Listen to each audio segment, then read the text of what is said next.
My mom would be at all my sporting events. Let's say I was playing football, okay? My mother would be on the sidelines, and if the play on the field started going one way, my mother would run along like, Mark, get on, get on! I'd be like, oh my gosh.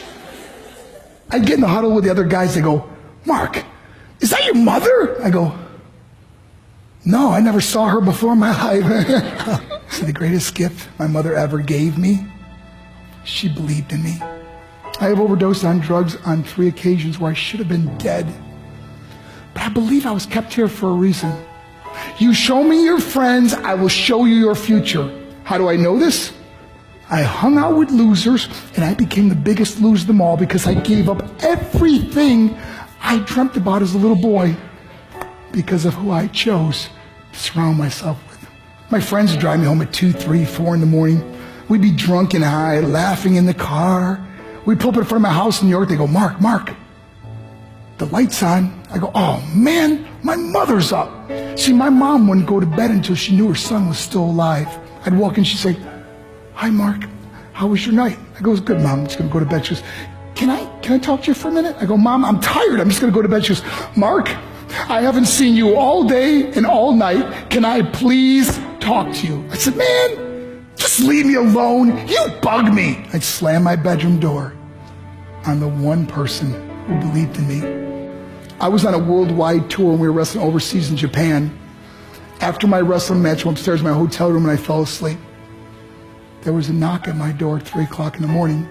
I got out of bed and I looked through the safety window and I could see it was a Japanese promoter.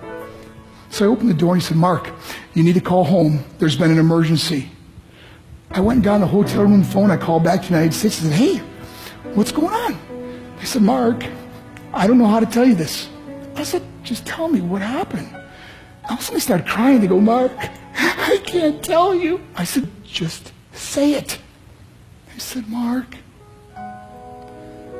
your mother died. I just threw the phone down. I ran out of my hotel room. I took the elevator to the lobby, and when the doors opened up, I just ran out into the street. I mean, there was no cars, there was no people. It was 3 o'clock in the morning.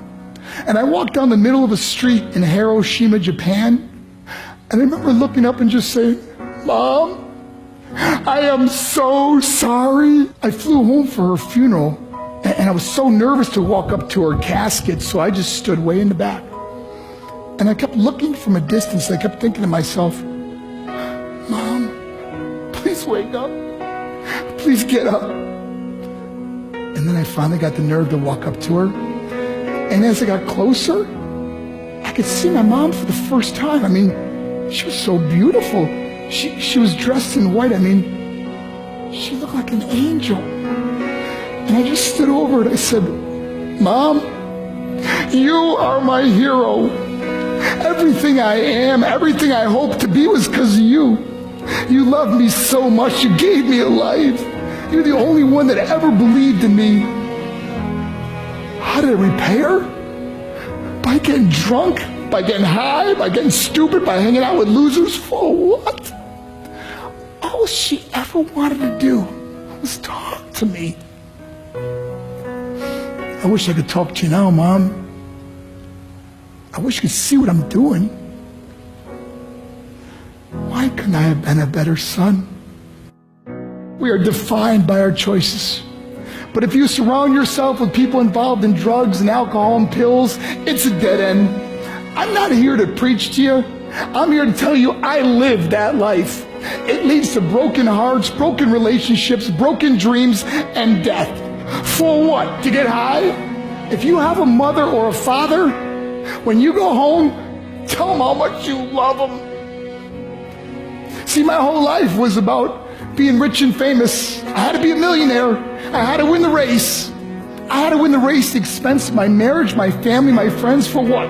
To be all alone in the world? I learned what is truly important, and that is how precious this gift of life is, and our families, and how quickly it can be taken away. See, I no longer live in time. I live in moments. See, it's not what's in your pocket that matters. It's what's in your heart that truly matters. Love Love is just a word until somebody comes along and gives it meaning. You're the meaning.